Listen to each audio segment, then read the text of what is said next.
Good morning, good evening, good afternoon, wherever you are. Let me do a quick mic check. Can you hear me loudly and clearly? And is the sound nice and clear on this extremely expensive microphone that was purchased for me by my boss, Frank Warren of Queensbury Promotions? Can we do a quick sound check? Is that mic nice, loud and clear? Very clear, very nice. Thank you very much, boys. They told me Deontay Wilder's power was overrated. Where is boxing Twitter at? What do they call this? What do they call this rubbish? Boxing Twitter. Is that what they call this nonsense? Boxing Twitter. Few lads on this boxing Twitter I've seen been telling porky pies, isn't it? They've been telling these stories of Wilder's power is overrated. Let me ask you a question, right? How many times? And I want you to think about all those fucking Sky Next Gen shows that we used to watch. Remember those Matchroom Sky Next Gen shows we used to watch, where we used to watch top prospects in the ring with heavily overmatched opponents, right? How many times have we seen world-class opponents get in the ring with journeymen and fail to finish them off? Press 7 if you would agree with me. How many times have we seen that in British boxing? How many times have we seen world-class opponents get in the ring with journeymen in fights and fail to knock them out, fail to get the stoppage, fail to finish them, and then come on the post-fight interview and say, it's a learning.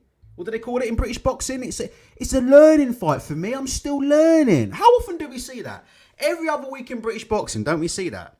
Don't we see supposed world-class fighters getting in the ring with journeymen? Or getting in the ring with overmatched opponents? In fights that they're supposed to end in a couple of rounds and they don't end them, yeah? Oh, I'm just learning. And we give them a pass.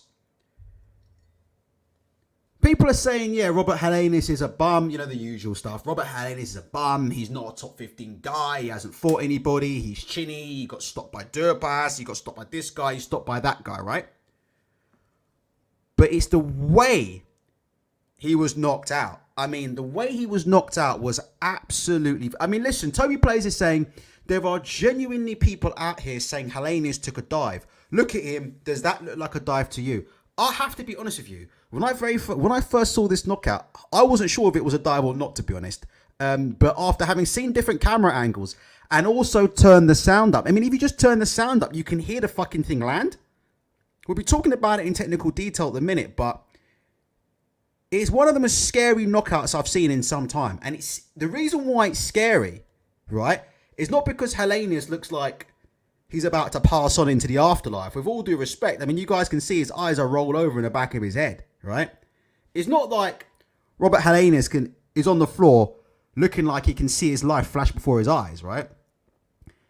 It's the manner of the shot. There's no backlift on this shot. And I'll show you in a minute.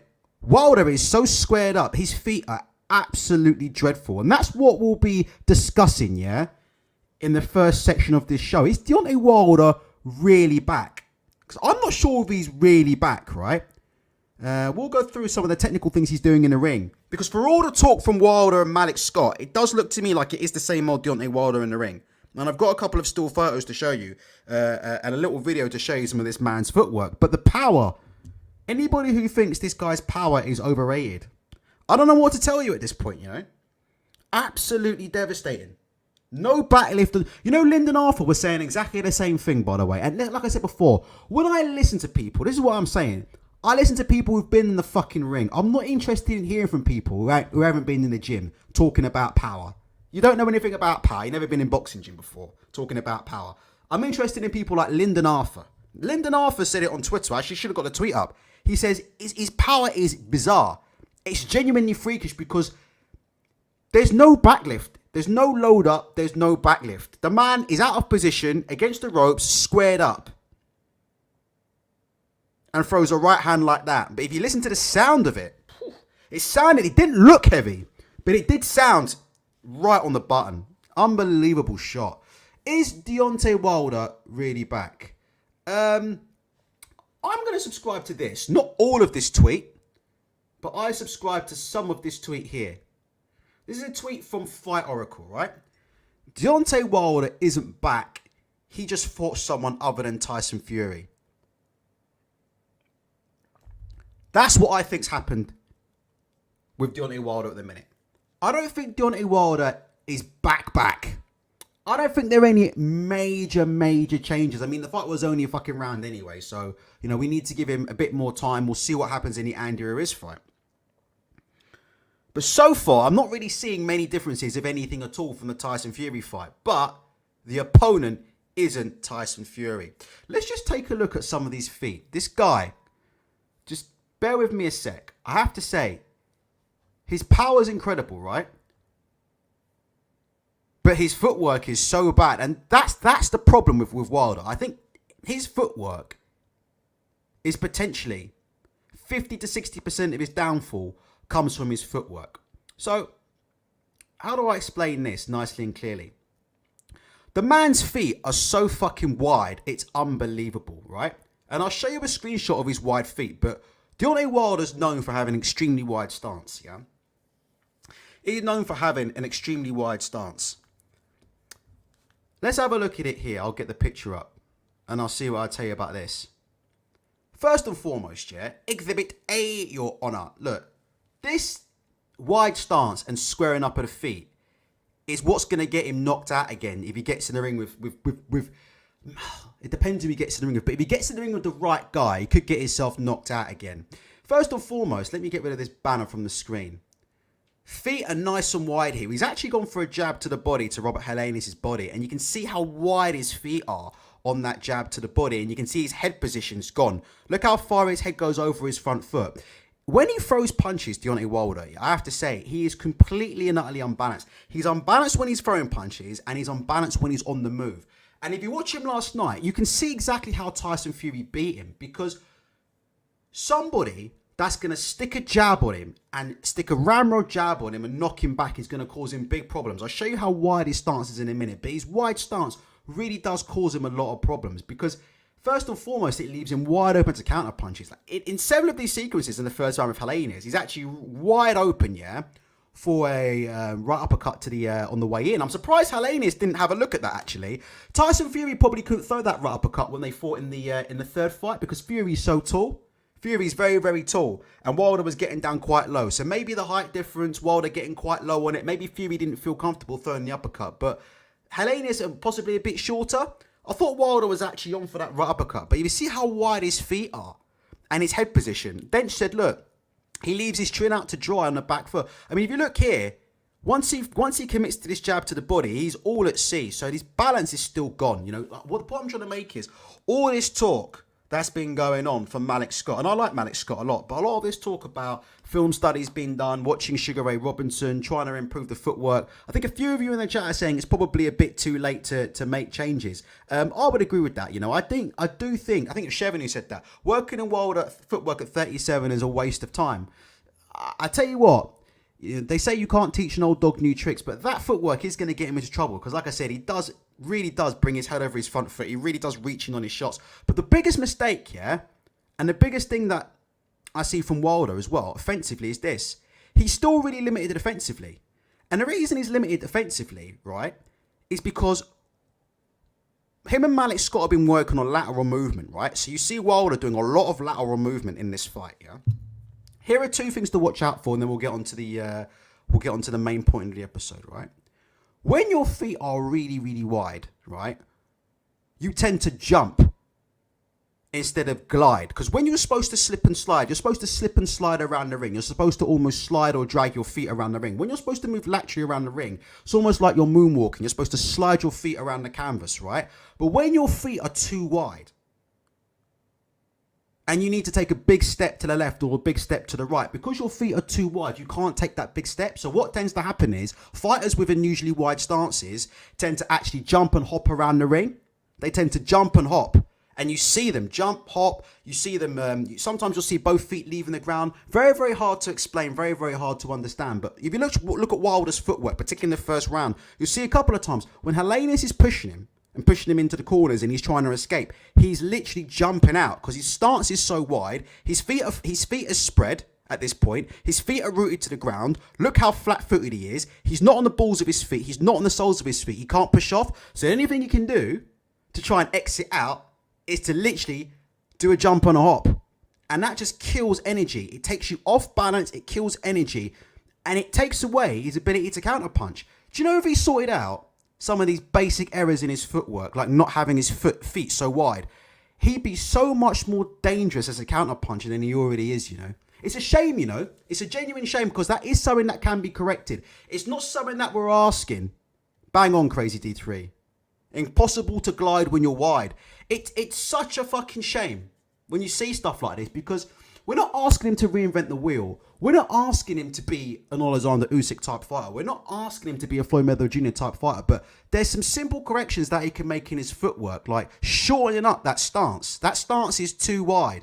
When you're wide, right, like this, when you look at how wide he is, can't get the correct torque through the punch. It's amazing how he's knocking people out. You know when he knocked out Helenius last night? I'll show you in a minute. Do you know when he knocked out Helenius last night? He was almost in this kind of stance against the ropes in the corner. His feet were spread apart and he was wide, and he still generated the requisite power to render this man unconscious. Can you imagine if this man shortened his stance up and actually had his back foot behind his front foot and was able to push off his back foot and rotate his hips through the shot? Do you know how fucking dangerous he would be? He would be fucking 10 times more dangerous in a fight because he gets himself into positions, right, where he makes countering 10 times harder for himself.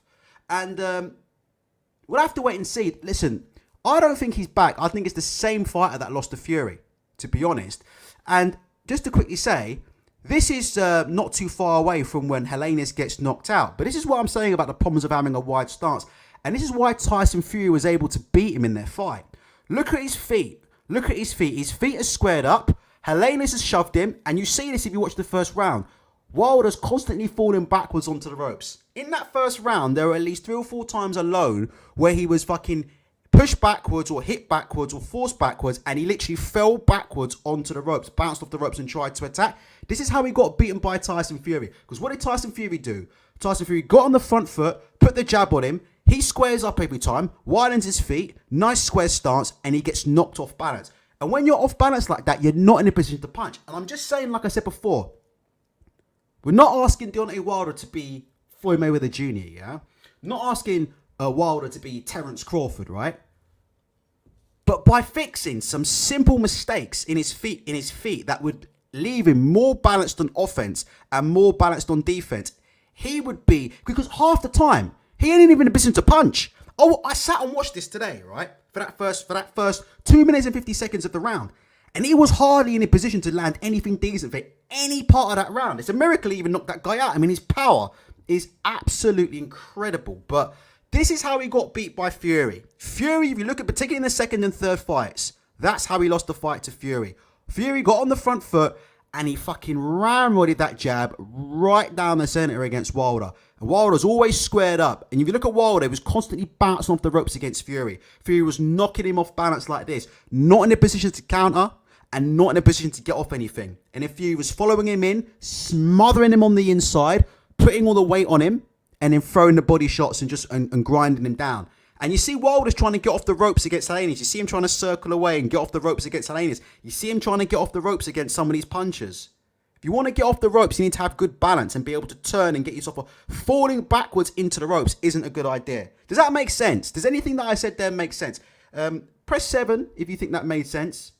Press 3 if you think it was bullshit. But I look at the mistakes in the footwork because, like I said before, when he got pushed back, the key to him losing those fights against Fury was, what does he do when he's on the back foot? Yeah, he can punch off the back foot. We know that. He showed that in this fight, and he showed that in the fight against Ortiz. But his kryptonite, right? His kryptonite, and that's what people are talking about in the fight of Alexander Usyk, right? His kryptonite is what happens when you get him on the back foot. What happens when you start pushing him backwards and you start hustling him? He needs to correct that balance. You see there, feet are nice and wide, nice and square, and look at that momentum. Leaning all the way back. And he does that consistently in fights. Like I said before, when he gets himself into those positions, he's not in a power to punch. He's not in a power to defend. He's not in a position to defend himself. And all the momentum takes him backwards, completely off his game. And I still think that's the key.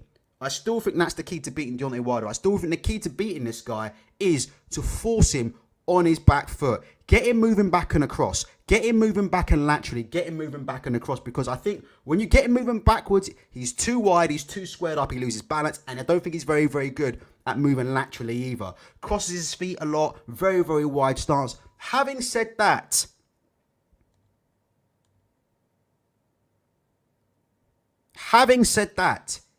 is he really back?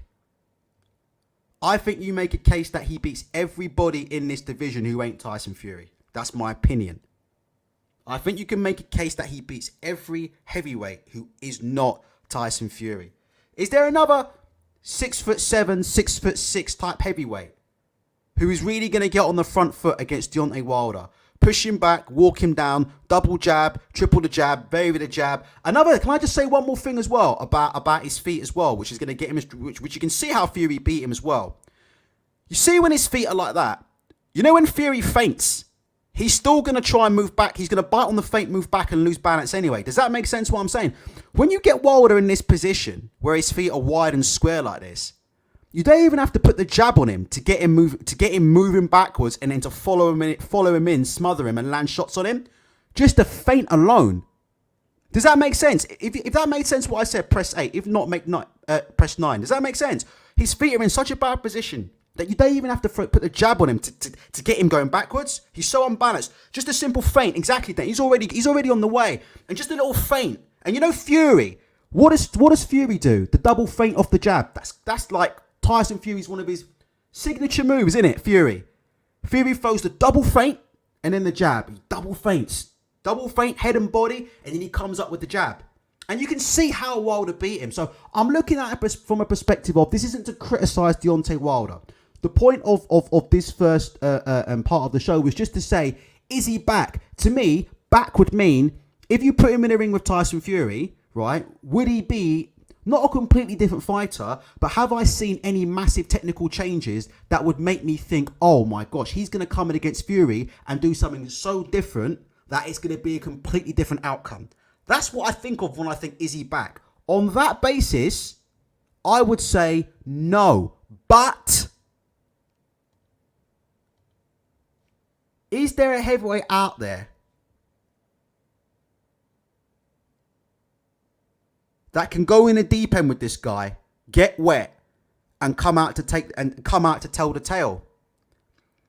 My heart says the answer is no. What do you think? I think it's same old Wilder, but is there another heavyweight out there that can really go in the deep end with this guy and take a shot off this guy and live to tell the tale? My heart says I don't think there is. That's what my heart says. Too big of a puncher. Power is literally free. People talk about freakish power. He is the literal living embodiment of what we call, freakish power. By the way, for those of you who don't quite get my point on Deontay Wilder's footwork, I found this today. This is before he fought Tyson Fury. But I'm just saying, for those of you who he hasn't quite hit home about this man's footwork, look at this. This will make you laugh quickly. Look. I caught this today. This is him before he fought Tyson Fury doing one of his agility drills. Watch his feet.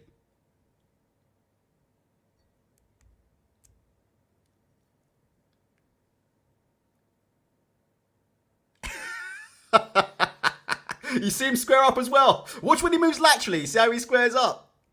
When he moves laterally, look how he squares up. Jesus Christ. Oh, Jesus. Seriously, that's what's going to be his undoing. I'm just saying. Chevron, I know you're listening. I'm not having a go. I'm just saying. If he can sort out his balance, like I said, we don't have to redefine the wheel here. I'm just saying, if he can just fix his balance, he'd be so much more dangerous in the ring. Do you guys believe that Anthony Joshua can get in a deep end with this man and come out to tell the tale? What do you guys think?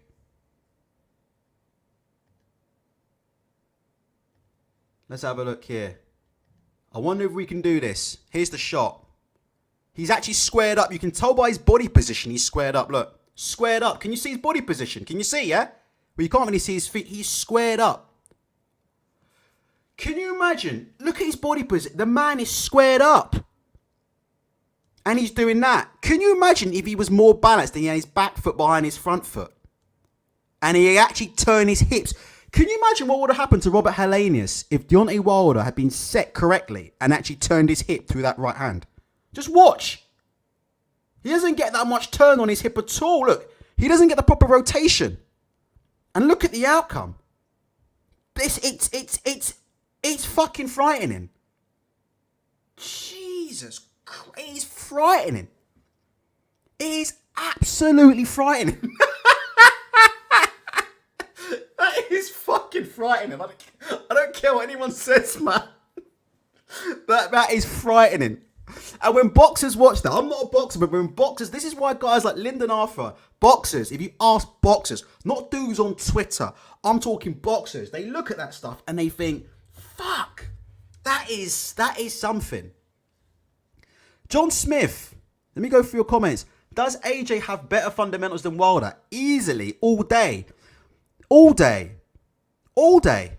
But can he really take a shot? Look, this is Dev Sani. Got a lot of heat for this. So in the run-up to this fight, a lot of the talk was about Anthony Joshua versus Deontay Wilder happening down the line because Eddie Hearn has stated that that's a fight that they'd be interested in taking, yeah? Somewhere down the line. Dev Sani, who's my stablemate down at Queensby Promotions, got into trouble for this tweet. Do you agree with this tweet? Press 1 if you agree with Dev Sani's tweet and press 2 if you disagree. Deontay Wilder just punched his way out of a fight with Anthony Joshua. Somebody said here, Dev, tell me a Joshua hater without telling me you're a Joshua hater. And Dev said, just a realist, they won't go near him now. And by the way, we're making it quite clear. Anthony Joshua will fight anybody. That's the problem. You know Anthony Joshua, he will fight anybody. If you put it down to Anthony Joshua, he'd take the fight tomorrow. You know what he's like. But I'm talking about his team. I'm talking about Eddie Hearn. I'm talking about Bazza. I'm talking about Frank Smith, Freddie Cunningham, the usual crew. You know the guys who had a contract for Tyson Fury for about 2 weeks and didn't manage to sign it. Yeah. What were they worried about on that Fury contract? Commercial rights. What were they worried about? Commercial rights, wasn't it? Commercial rights. I've heard a few people say, by the way, that Tyson Fury never intended to fight Anthony Joshua and that the whole thing was a smokescreen from the get-go and that he was always going to fight Chisora. Listen, you could be right, but can I ask you guys a genuine question? Do lawyers work free of charge? Just out of interest. Do you guys know any lawyers who write contracts for $1 to $200 million fights that work for free? Because if you know any lawyers that are prepared to write contracts for $100, $200 million fights that work for free of charge, can somebody give me their number and let me know, please? I'd like to partake in their services. I didn't know lawyers would draw up contracts for the biggest fights that have ever taken place in boxing history and do that free of charge. I had no idea. I always thought that kind of stuff costs money. So why would you spend money on a lawyer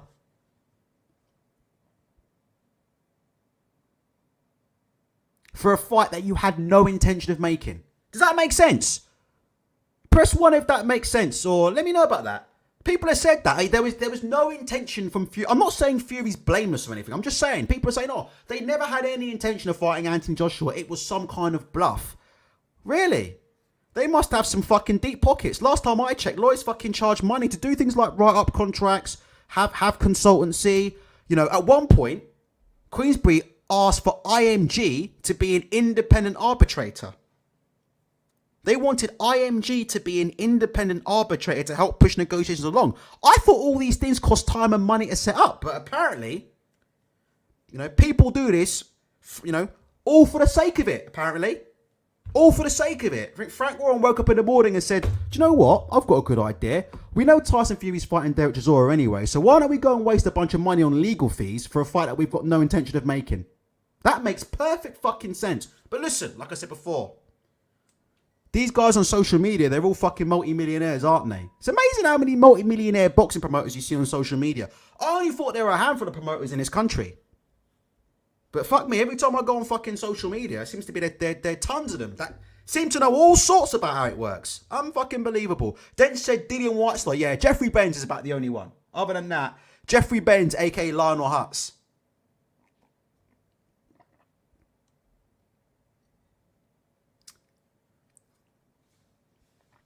And that's no disrespect to Anthony Joshua, but he's a very, very gun-shy fighter, isn't he? I don't understand why you would put him in the ring with Deontay Wilder anytime soon. I think he needs a good 2 or 3 fights. Would you agree with that, Anthony Joshua? Do you think Anthony Joshua needs a good 2 or 3 comeback fights? Again, get that training team sorted. He's got 150 trainers right now. Get that training team nice and sorted. I mean, I'm not saying he can't win the fight, but doesn't really make any sense, does it? Doesn't really make any sense if you're asking me. Look at Helenius. Jesus Christ almighty. Charlie said, I wasn't impressed in what I did see, and the knockout to me looked suspicious. I felt like Helenius was happy to go and stay down. Do you know what? Can I be honest with you, right? I had a few doubts, right? But if you look at Wilder and Helenius post-fight, Robert Helenius must be an award-winning actor, you know? Because if you look at him post-fight, in this video, where Wilder's gone backstage to him and apologised to him, and you see Helenius backstage there, if Robert Helenius is taking a dive and fake that, then we need to get Robert Helenius in a movie. Robert Helenius might turn out to be a bigger movie star than The Rock. Listen, if is anybody interested in Jumanji Part 2 with starring Robert Helenius, maybe they need to remake Jumanji. And instead of letting The Rock fucking headline it, let Robert Helenius headline it. Because apparently his acting skills must be top fucking draw. They must be. I mean, I'm not going to play the video for obvious reasons, but if you want to see the video is there. And then if you turn the sound up on the knockout, I mean, you can hear it fucking land. I mean, it is what it is. Toby Play says, Clarissa Shields couldn't even act that convincingly. Well, says it all, isn't it? Clarissa Shields couldn't even act. And we know Clarissa Shields is just, you know, we know she's one of the best actors in the world at the minute. So it is what it is. Oh, look, Spencer Fearon. Jesus Christ, this dude's everywhere, man. He collected Clarissa. Look at this, look, Spencer Fearon. He just gets around everywhere. He's like Tupac. He gets around, doesn't he? Shout out to Spencer Fearon. He collected Clarissa Shields to the fight in a Rolls Royce, though. He should have told her to change that dress, though. How are you going to turn up in a Rolls Royce looking like that? Spencer Fearon looks the part there, but Clarissa Shields, nah, I ain't feeling that dress, man. How are you going to come out of a Rolls Royce looking like that? Spencer Fearon should have put a dressing gown on her or something and said, look, come on, man. Cover yourself up a bit. But that's just my opinion anyway. Anyway. Here it is on the Daily Mirror. The Labour voters' favourite paper. There he is. Deontay Wilder apologised to Robert Helenius in hotel room for brutal KO. I'll tell you one thing about Wilder, though. Chevon, if you're listening, that I do think he's full of shit, yeah? This bit here, when Wilder broke down in tears in a tribute to Pritchard Colon when he was talking about the dangers of boxing, and he was crying. Mate, this is the same fucking guy who turned around and said he wanted to catch a body in the fucking ring. Make up your mind there, Wilder. I have to say, that's the one thing I will pick Wilder up on, isn't it? Post-fight, he's crying, talking about how dangerous the sport is and how we don't know how dangerous the sport is, which is true. But that's a bit of a 180, isn't it? Because 2 minutes ago, you were saying that you wanted to catch a body in the ring and said you wanted to be one of the only fighters to go and kill somebody. I mean, look, I understand that when you're a professional fighter, you have to go to some deep and dark places because at the end of the day, when you step into the ring, it's you or them, innit? And that isn't just fighting either. Listen, I've got a mate of mine who's an amateur boxer, yeah? And he said to me, do you know what he said to me? He spars nicely with me because he's a mate of mine, yeah? But he's an amateur boxer. Actually, I need to give him a call because I'm supposed to be back in the gym tomorrow, so I actually need to give him a call. and see if he wants to train with me. And he said to me, Ultra, and he said this word for word. He said, look, at the end of the day, when I get in the ring, I look at it like this. It's him or it's me. And it ain't going to be me. No lie. That's what he says to me. That's what he says. When I go in for a spar, it's him or it's me. And it ain't going to be me. So I understand as a fighter, you need to go to some dark places, innit? Yeah, to sort of bring yourself to do damage to another person. But Wilder here, look, I think we can get away with maybe playing a bit of this. Maybe look, he out here coming out with the fucking tears. He coming out with the tears. But this same dude wanted to put a body on his record. Shevin, what are we thinking about that? Do you think that's a fair comment, Shevin? Do you think Wilder's a little bit of a hypocrite for that one? What do you think, Shev? I think he's a little bit hypocritical. I'll put that one right up there with his I was spiked allegations. There was a member of my team that spiked my drink, and a member of my team was really on Team Fury and allowed Tyson Fury to illegally wrap his hands, yeah, or illegally put something in his gloves before my second fight. It is what it is. Toby Play says, nice suit though. I do like that suit. I'm not a big fan of Wilder's suit, to be honest. I think last night was a bad night for dress sense. I think both Wilder and Hughie Fury left a lot to be desired. But Hughie Fury's on a different level here. But I'm not a fan of Wilder's suit there. But that is sort of, you know, that's his Sunday best, isn't it? That's what he wears down the gospel church on a Sunday down there in Alabama. So it is what it is. Joe Wells says, to be fair, Ultra, now he's been KO'd himself. Now he knows the feeling and the risk. Yeah, maybe he's been humbled. Maybe he is just being humbled. Maybe that is what it is. 215 Deontay Wilder. Back down to 215. Some of the changes he's made in his training camp. Back down to 215. Started doing road running again. You know what? It's interesting, the road running thing, you know, because I've been calling for Deontay Wilder to do road running for some time. But I actually read an article today that was very, very interesting. And the article actually suggests that Deontay Wilder was actually in the right for not doing road running. And this guy here writes a very, very detailed article on why boxers shouldn't road run, particularly if they're heavyweights. It's interesting. I don't really like road running, so I might take this to heart. It's interesting. He says, however, heavyweight class boxers that are new to running should avoid road work altogether if boxing is the main priority. Listen, when running, 5 to 10 times of body weight goes through the knee. I had no idea about that. You know, he does a lot of road work. Tyson Fury. He does a ton of road work, doesn't he? He weighs 300 pounds. He does a fucking ton of road work. I was about to say crazily free. Fury does a ton of road work. And touch wood, it is what it is. But that's very interesting, actually, because I've been calling for Wilder to do more leg work. Not because he's got chicken legs, but there's an obvious decrease in stamina, isn't there? But maybe, like I said before, maybe Fury psyched him out in terms of, I don't think mind games, I don't really believe too much in mind games in boxing. But I do believe the one mind game Fury played on Wilder that did work was when Fury came in heavy for the second fight. I believe that fucked with him, because in the run-up to the second fight, I think Wilder was on course to come in at his usual 215, 220, and then I remember it was said on BT Sport, they said specifically on BT Sport, they said, we're hearing that Wilder has put on a shit ton of weight in the last week and a half, because he's realised Fury's coming in very heavy and he wants to be able to sort of hold himself on the inside. And so when he gained that weight for the second fight, apparently that was a last-minute decision. Now, the last week or 2 weeks, Shevin will know, he knows everything, but the last week or 2 weeks of that fight, he decided, look, I'm actually going to come in heavier here. And maybe that slightly threw him. So, like I said before, he's been employing the road. Before, I looked at his training regime before. And on his training regime before, he used to do a lot of squatting, a lot of swimming, a lot of lunges and that kind of thing. But he wasn't doing road work. I don't know. Now he's putting the road work in. He's doing a lot more rounds as well. It's interesting to see. I don't really see any sort of inkling that he's picked up the big changes that Malik Scott wants him to make just yet. So we'll have to see. He's calling out Usyk here. Deontay Wilder on whether Alexander Usyk would still want to fight him. I'd be very surprised if he sticks to his word. We'll see what happens. I'm going to keep Usyk to his word. We'll be calling his team and we're going to see what's up. Do you know what? When we had this chat about... Do you remember we had the chat about Usyk a couple of weeks ago? And people online were absolutely certain that Usyk was going to knock out Wilder. I don't know where they get it from. To be honest, I can understand Usyk being the favourite. But again, I do think people have selective amnesia when it comes to Alexander Usyk. He's a guy who's been tagged hard by Gassiev, Breedis, and fucking Chisora.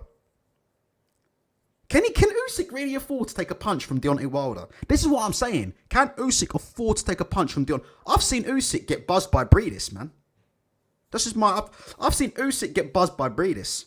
Can he afford to take a shot from Deontay Wilder? Because I'm just going to say, like, as long as Wilder's on his feet, he's only going to take one shot. And that's the thing that we've seen about this Helenius knockout. He doesn't even need to be balanced, doesn't even need to be in position, doesn't even need to get set. And he can punch off the back foot. He's ticked all those boxes. Even though his footwork's terrible, even though his technique's terrible, he has actually ticked those boxes. Can he punch off the back foot? Well, he's proven it in 2 fights. Ortiz proved it in that fight. Proved it in 2 fights. He can punch. He can knock guys out stone cold on the back foot, not on the balance and on the move.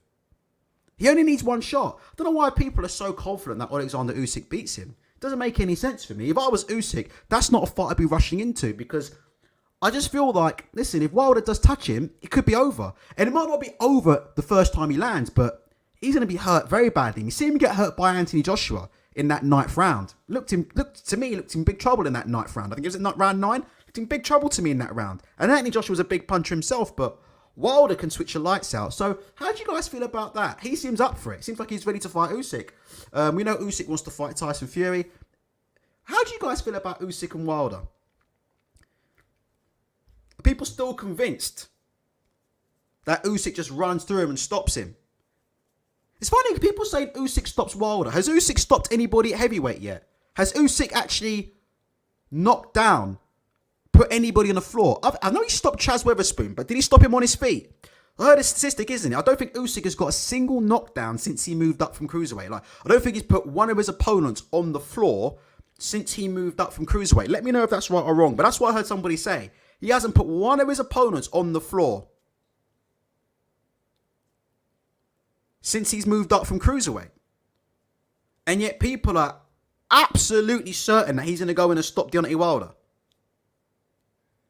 A man who stood and took big punishment from Tyson Fury for 11 rounds, yeah? He stayed in and took punishment from a 6'9", 300-pound man for 11 rounds. And they are absolutely convinced that Usyk is going to stop this dude, you know. I don't know where they get the confidence from. Like I said, I'm not saying Usyk's not the favourite, but I don't know where they get the confidence from. But it is what it is. It's a bit bizarre, isn't it? Andre the Giant says, Usyk could never take Wilder's power. I don't see how he could take his... I don't see it, to be honest. I don't see it. I'm not saying Usyk wouldn't win, but he'd have to be Houdini in that ring. He'd have to be Houdini. But he's got exceptional work rate, though. Listen, he would win. And that's another thing I want to say about Deontay Wilder again. When Wilder is not landing right hands, he is still not active enough with the jab. And I think we saw that in last night's fight. I would love to see the punch stats for last night's fight. Did anybody see Wilder land a single jab in that first round? Did you guys notice that? Press 1 if you noticed that, and press 2 if you didn't notice that. Did you see that? Deontay Wilder, I don't think did he land a single jab in that first round? It's another round, isn't it, where when you take away the right hand that he landed, he didn't do much, did he, in that round? Doesn't do much. And again, it's another fight where he's not landing the big one punch knockout shot. What is he actually doing in the rounds? How is he being offensive in the rounds? He's not. Doesn't touch the round. He doesn't touch him up. He doesn't use the jab. You know, he threw, I think it was 139 into round 1. He threw a massive overhand right at Helenius and he missed by a mile, right? And fell over his front foot and was completely unbalanced. Those are the kind of shots, right, that people have always used to criticise Wilder's technique, innit? Those are the kind of piece of footage that they've always used to criticise Deontay Wilder. They've said, look at him, you know, he's got no technique, he's unbalanced. Because you see him when he throws some of these right hands. See that one he threw in the first round against Helenius when he missed the first time, right? And he missed it, his head came right over his front foot and he completely fell over himself and squared himself up. The reason why that's happening is because he doesn't jab before he throws the right hand a lot. So he doesn't jab. He doesn't touch a fighter up with the right hand. So he doesn't get his distance down. So when he throws that right hand, he's throwing it from a distance where he's not 100% sure. That's one of the tools about the jab. That's one of the tools that are sticking it. Jab, double jab. Doesn't have to be a hard jab, but if you just touch somebody with a jab, enables you to get that understanding of what, okay, where is the opponent in the ring versus where I am? And then you can adjust your feet, and then you can start shortening the shots. You see how far Deontay Wilder throws his shots from? Again, did that in the second and third Fury fight, didn't he? A lot of the right hands he was telegraphing when he was throwing them from too far out. That's because he's not able to establish the jab in the fights. Not able to establish the jab. And a guy that big and that tall should be able to establish the jab in his fights. Do you think that's a fair comment? If you think that's a fair comment, press 9. I think that's a fair comment. Guy who's very athletic like him, he's got all the physical ability, all the physical gifts, 6'7", big tall guy, should be able to establish the jab a lot more in the fights, because and again, these are things that, again, you're not having to reinvent the wheel to do these things. You know? Can we stop squaring up? Can we sort out the balance? Right? Can we start varying the jab and touching fighters with the jab? Just by touching fighters up with the jab alone, it will help disguise the right hand, which Malik Scott has said he wants to do, which I've been saying for years. Years I've been saying that. If Deontay Wilder stopped telegraphing his right hand and started disguising it behind jabs, double jabs and feints and things like that, be a complete different fighter. I have to say, I just think, as good as he is, he could be a lot better. And I just think like a simple a simple double jab would help him get his feet into the right position so he could shorten the shots. The shorter the shot is, the quicker it gets to the target. Quicker it gets to the target, the more devastating it can be for the opponent. And I agree with that, Tiny Tempest, and getting rid of that ridiculous high guard. I noticed that as well. But despite that, yeah. Where would you rank him? Let's have a look at the Ring Magazine heavyweight rankings. Where would you rank Wilder right now? Not on resume. I'm not interested in resume. We all know he's fought cans, right? I'm just talking about who you think is the best. Not necessarily banging on about resume this, resume that. Or you can mention it if you want to, but you kind of know what I'm getting at. Let me get up the Ring Magazine rankings. Where would you rank them all? Because there's people who are trying to advance the case that they think Wilder really is the second best heavyweight in the world.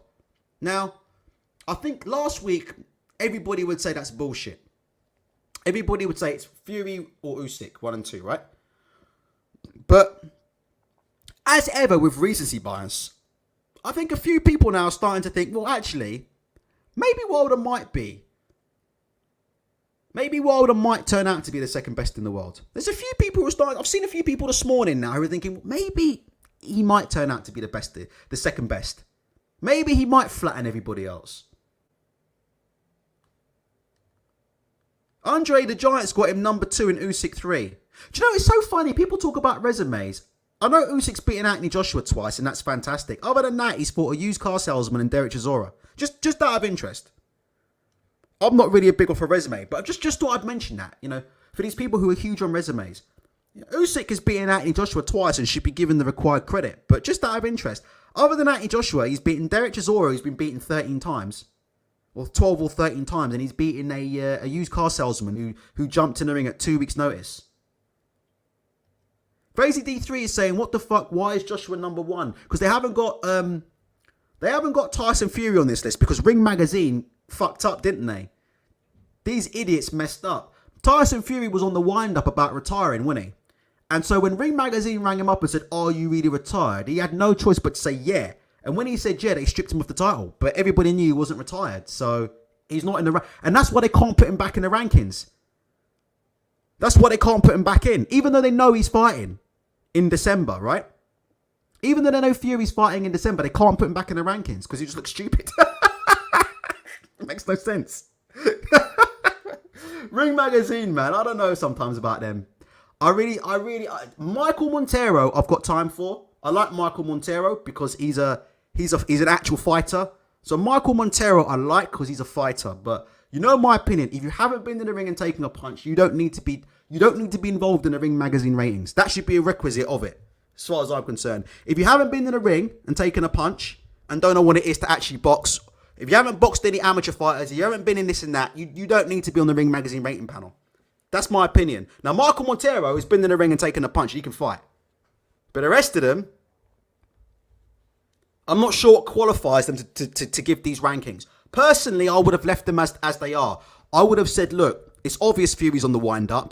Do you know what I mean? If he gets stripped of the WBC title and he's really retired, we'll make Usyk number one. But until he gets stripped of the title, we'll just leave it as it is. But you know how these guys go, innit? At the end of the day, innit? It's a bunch of pen pushers, innit? It's a bunch of pen-pushing journalists who just, like I said before, judge everything based off resume and Botrek. Resume and Botrek. I'm going down to the gym on Monday, right?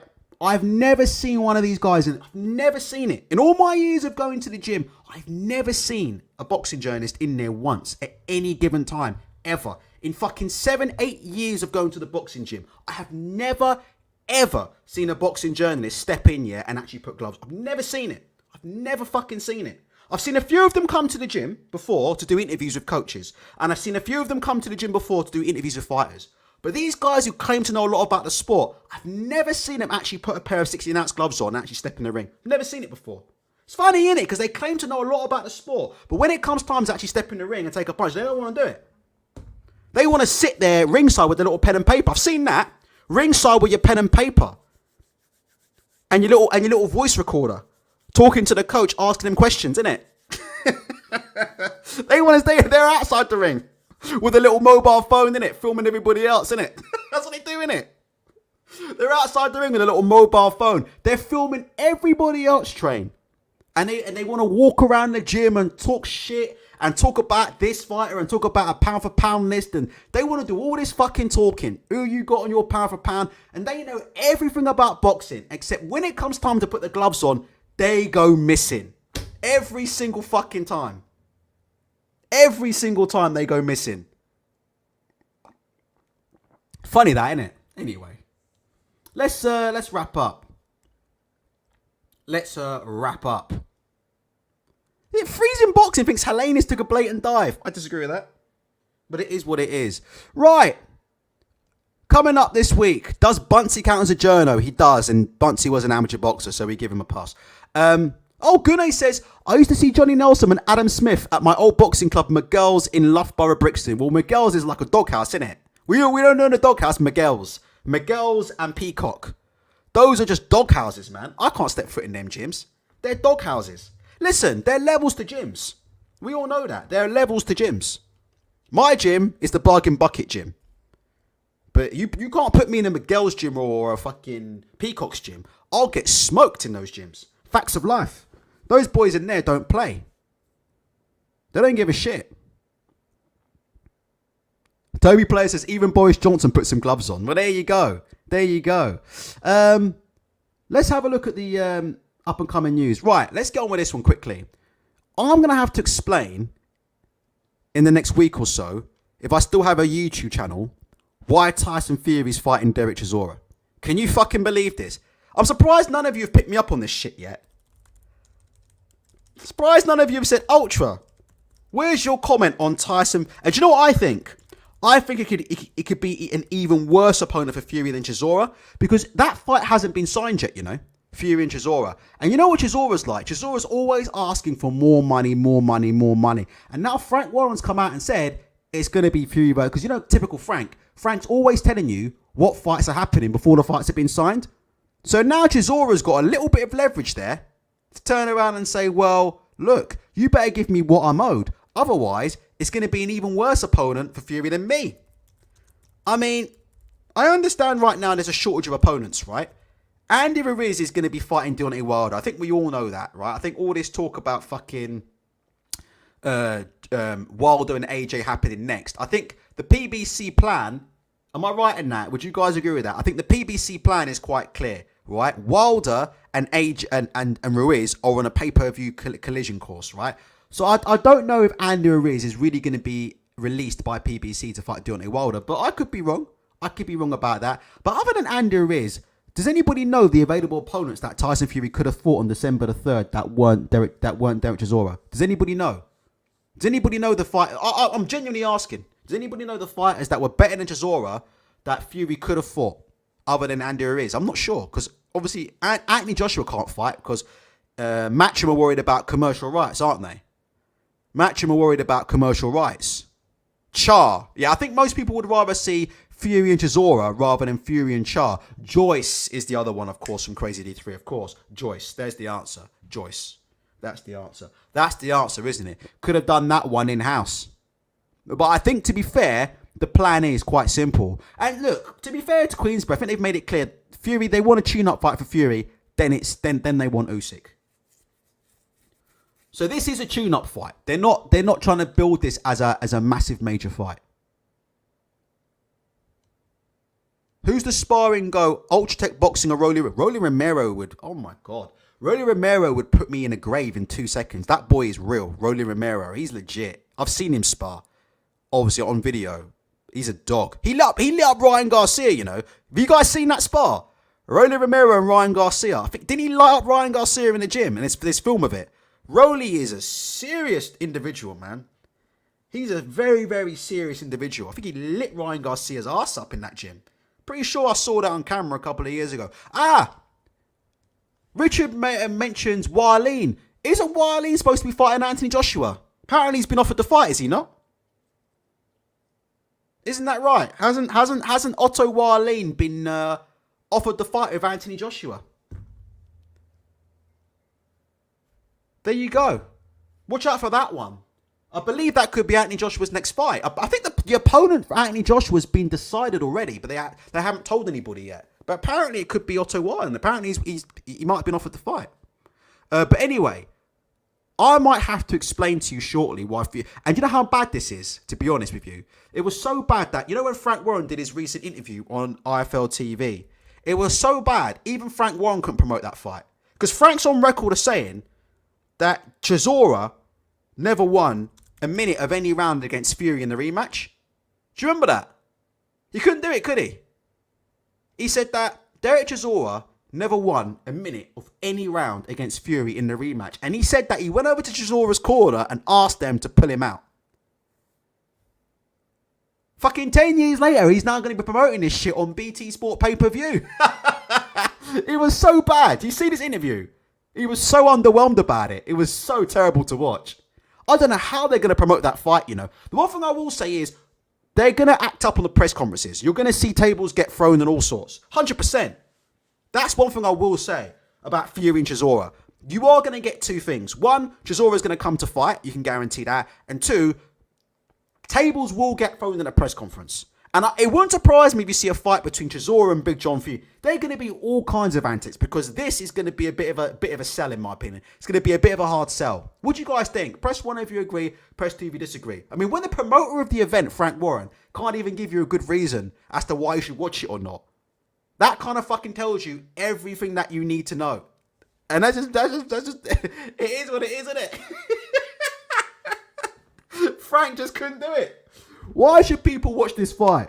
Well, yeah, I mean, look, at the end of the day, look, you know, Chisora will come to fight, but, you know, Tyson's my guy, and, you know, just get this one out of the way, and then it's... Frank Warren's supposed to be a promoter. Not even he can promote this fight. BT putting this on pay-per-view, they're asking for trouble, you know. Genuinely. You guys know I'm on the Frank Warren payroll till the finish, but I'm telling you now, BT put this on pay-per-view, it's going to be a fucking hard sell. They're asking for trouble, you know. I'm telling you right now, I think you're going to see some shenanigans. I think you're going to see Chisora and Big John. There's going to be some fracas. Somebody's going to get punched. Someone's going to get a table thrown at them. Someone's going to get water spat in their face. Something's going to happen. Something's going to happen because there's no other way. So let me tell you something, right? I am not looking forward. I am not looking forward to having to explain to people why that fight's taking place. Because that fight, yeah, is not one that I'll be watching, to be honest. I certainly put it this way. I won't be paying pay-per-view for it, and I'll tell you that right now. I've asked Frank for a TUE. All right? I've asked Frank Warren for a therapeutic use exemption from buying this fucking Fury versus Chisora pay-per-view. And I'm hoping Frank's going to allow me to not have to buy it under a therapeutic use exemption. Press 1 if you want to get a therapeutic use exemption, yeah? On grounds of keeping your sanity from having to pay for Chisora versus Fury 3 on pay-per-view. Fuck me. I mean, you think about the fucking people pissed off at Wilder 3. Jesus. I mean, Chisora 3. Fucking hell. Nah, I'm going for a TUE for that one. Someone get me the number for UCAD. I'm getting a TUE. Therapeutic use exemption. I'm writing into Frank. I'm saying, Frank, for the sake of my mental health, yeah, I can't pay for this on pay-per-view, man. I can't. Yeah, that's it, Richard. On grounds of mental well-being, I can't do it, man. Frank, you know I'm on the payroll, innit? But I can't do it. I'll see you in March for the Usyk fight. But until then, mate, I'm sorry. I'm out. I'm out. Count me out. Oh, Jesus fucking Christ. What a joke. Let's go through final comments. Mr. T says, I also don't think Usyk beats Wilder. Usyk will win every second of every round with Wilder before he gets put to sleep. And I also like Usyk. I think, like I said before, I'll make Usyk the favourite. But it's going to be very, very... Tommy Player says, soon it will be Fury versus McDermott 3. Do you know what? I'm not even sure Chisora is going to be the opponent because they haven't had that contract signed yet. So it won't. Chisora is the kind of guy to hold someone to ransom, isn't he? I reckon he'll be holding Frank Warren to ransom. Probably be asking Frank Warren for like fucking £1 billion to get in the ring because who else can they get? The shortage of opponents is so bad. If Chisora don't agree to fight, I wonder if they might even consider putting that December the 3rd date from Fury because who's he going to fight? Who is he going to fight? I don't know. So I'm just trying to get something up here. I'm trying to get you a picture of somebody mentioned Hughie Fury in the chat, and I'm just going to see if I can get you a picture of Hughie Fury's shirt from last night before we go. Just out of interest. Just want to see if we can get a picture of Hughie Fury's shirt from last night. That shirt was absolutely dreadful. Like, I can't believe the man walked out on primetime TV, yeah, in a shirt like that. Hughie Fury, yeah, living proof that... Here we go. Living proof that money doesn't buy class there. Look at this, look.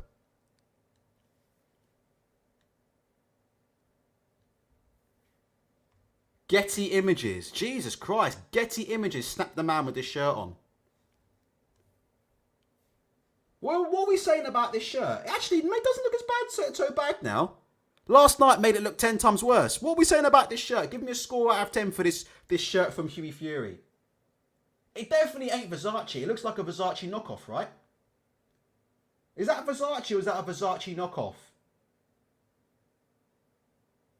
Is that a real Versace? Yeah, it looked like it, but is that a real Versace from Hughie Fury? There's a lot of Chinese type patterns on there. And look, it's got a leopard skin collar. Hold on. Let me just Google fake Versace shirts. Replica Versace shirts. Look. I think I found where Hughie Fury got his shirt from. There you go. Look, this is where Hughie Fury got his shirt from. If you go to this site here, they've got replica Versace shirts. Look. And it's the kind of shit Hughie Fury was wearing last night. This is where he got his fucking shirts from. 100%. $76. That's about what? £70 these days, isn't it? That's where we got it. There you go. Look at that. That's pretty fucking close, isn't it? I wonder where he got that fucking shirt from. Because I know that ain't a fucking legit £600 Versace goer. If you want to look just like... Look at it. This one's $40.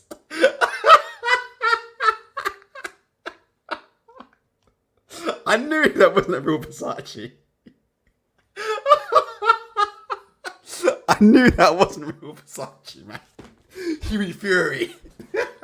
He's going to ihahabags.ru. If you want to look like Hughie Fury, you know they have it on the Daily Mail. They break down the look. You know when you see celebs in the paper and they break down the look, innit? They break down the look, what they wore. If you want to dress like Hughie Fury, you can go to ihahabags.ru and dress just like Hughie Fury. Hughie Fury, no doubt that £40 that Hughie Fury spent on that fake Versace shirt went straight to Putin's war effort against Ukraine, by the way. So, I'd imagine Hughie Fury will be getting investigated immediately. Do you know what I mean? I'd imagine his bank accounts will be getting frozen imminently, innit? His bank accounts will be getting frozen imminently. It is what it is. Let's have a look here. Right, blah, blah, blah, blah, blah, blah, blah. Fury versus David Allen or David Price. Listen, do you know what? Before we go, honestly, what fight would you prefer to watch right now? Fury versus Chisora 3 or Fury versus David Price? I legit would watch Fury versus David Price before I watch Fury versus Chisora or Fury versus Char. Press 1 if you agree with me, press 2 if you disagree. I'm 100% telling you right now. What do they call him? The Scouse Plumber, innit? Hold on. Let me put in David Plumber Price in here. Hold on. Because David Price, people don't know, he is actually a qualified plumber, you know.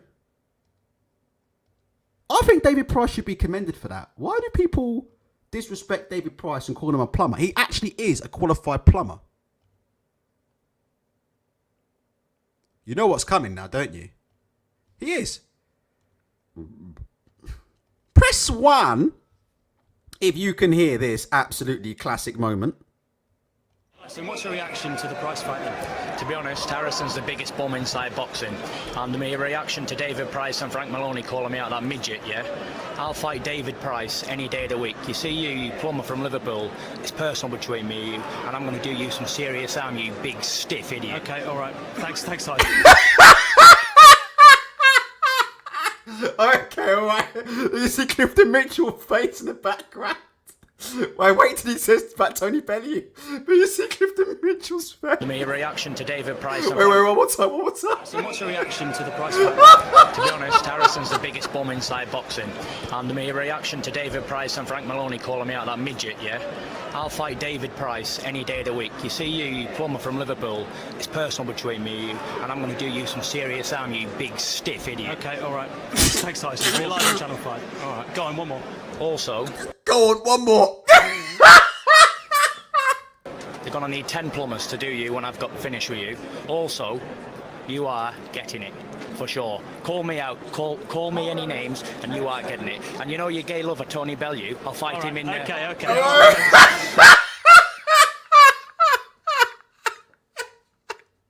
Look at the guy. I blame that on the journalist because he knew Fury was going off and he goes, yeah, okay, one more. Well, why didn't he fucking stop him? Why didn't he let him stop? You know, these days, if Fury said that these days, right, it'd be front page news, wouldn't he? He'd have the Sun newspaper camping outside his house, wouldn't he? I mean, he wouldn't be allowed to continue boxing these days with that. But listen, the whole point was that journalist. He should have cut him off, didn't he? Oh, all right, then one more. What are you giving him one more for? What are you giving him one more for? Fucking hell. Can you imagine that journalist breaking up a street fight? You know, you've got a poor guy on the floor getting kicked, yeah, by several lads on the floor. And he comes in, journalist comes in and tries to break it up. He goes, oi, stop it. And then he goes, all right, one more. Give him one more kick. All right, that's it. And then it's over. That's it. To the Price fight then. To be honest, Harrison's the biggest bum inside boxing. And my reaction to David Price and Frank Maloney calling me out that midget, yeah? I'll fight David Price any day of the week. You see you plumber from Liverpool, it's personal between me and you, and I'm going to do you some serious harm, you big stiff idiot. Okay, all right. Thanks, Tyson. We're live on Channel 5. All right, go on, one more. There you go. Thanks, Tyson. We're live on Channel 5. All right, then one more. We'll just let you make a homosexual slur against somebody else, Tyson. You've already threatened, yeah, GBH against somebody live on Channel 5. You've already just, because it isn't assault threats, innit? Assault isn't just physical, innit? Assault can be a threat, isn't that right, Richard? Assault can be for threats. So Tyson Fury's come on live on Channel 5 and he's literally assaulted a man on live television. And then the journalist just said, oh, wow, you've assaulted him. Go on, one more. Oh, dearie me. Listen, Fury and Price, I'll do it. But the rest of it, fuck it. Guys, I know the show wasn't fantastic today. None of you have to hit the like button. I do apologise. Hopefully I can get my game up for you very, very shortly. Take care of yourselves and take care of each other.